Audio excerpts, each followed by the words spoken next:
Greece. Home of some of the best food, old world charm, classism, wonderful weather and scenery, mythology, naked artwork, and Sparta!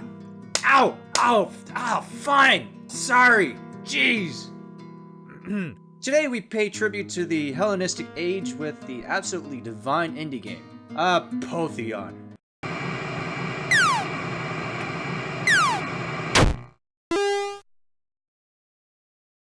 3 years of development, added together with an orchestrated epic story, multiplied by Grecian mythology and classical art gets you this. Apotheon.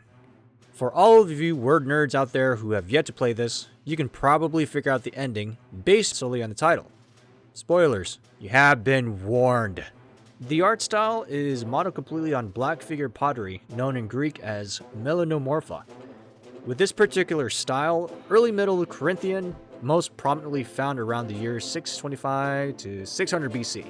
Typically, this kind of art form was found in clay drinking vessels like Siana and Cassel, and oil vessels or amphora. Sorry about that. I don't think that the Greeks had Pokemons, just Hydras, Chimeras, and Titans. Oh my. The purpose of displaying art on an ancestor Burger King glass? Apart from sprucing up a rather dull-looking bit of hardened clay, it portrayed daily life and stories from the Greek religion as a form of social affirmation, and quite possibly to add to Epicurean delight, appropriately enough. Did you understand any of that? Yeah, me neither. Started smart though, right? Anyway, the art style is not only stunning, it's appropriate, as a narrative device and vessel for the story like amphora.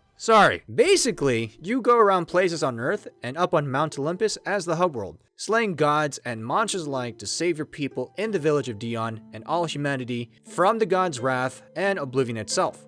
The game's themes and mechanics have been compared loosely to what can be classified as Metroidvania, and a spiritual successor to the God of War franchise. Metroidvania is certainly applicable, but the God of War comparison is rather loose and can only be applied in certain contexts within the game. In your quest to battle the Olympic forces ahead, you have at your disposal a panoply of Bronze Age, historically accurate weapons mixed in with some mythologically inspired selections.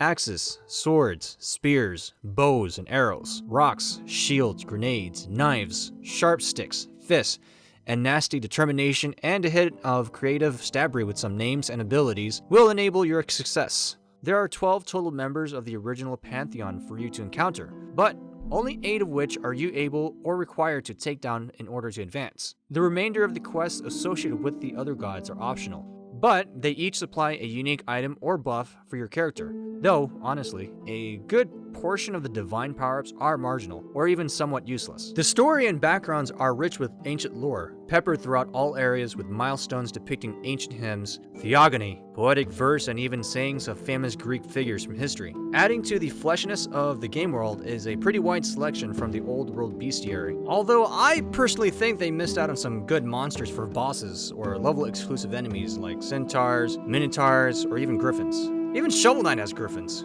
I will say that the battle system can be a bit clunky and actually slow down the game. The hit system on melee weapons is a little too true to life, as you need to often be directly in front at arm's length in harm's way, just to smack your weapon against your opponent's shield.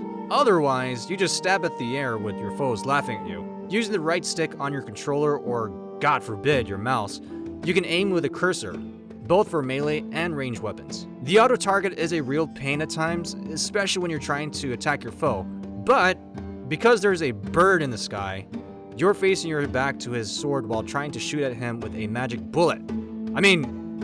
Arrow. To add to the list of features, it has a crafting system because, hey, why not? You mainly craft items like health potions and armor repair kits, and even weapons like grenades and Molotov cocktail jar things, and even skeleton warriors. If you spawn enough of them, you can pretend to be in an old Ray Harryhausen film. For the exploratory gamer, all the achievements can be attained in a single playthrough. Whether it's obtaining all the powers of Olympus or opening every single chest in the game world, all of them, you're going to be at this a good while.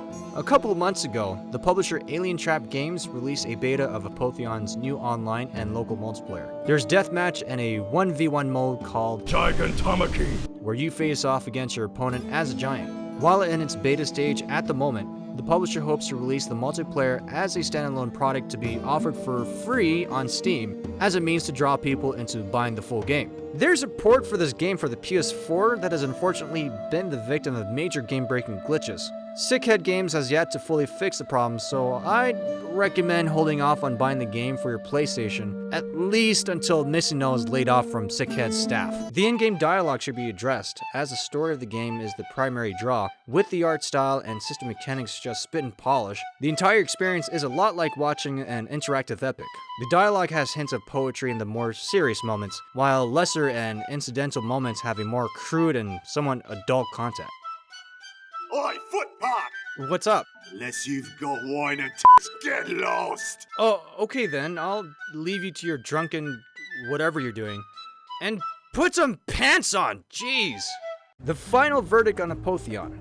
A somewhat standard Metroidvania with classical Mediterranean flavor. Add garlic with a twist of lemon and serve with a side of calamari a la Kraken, a feast for the eyes with a good deal of satisfaction. Zagatz recommends. I mentioned that the game itself serves as a vehicle or vessel for the story and narrative, but what exactly is the narrative that is being portrayed? What is the game's story actually saying?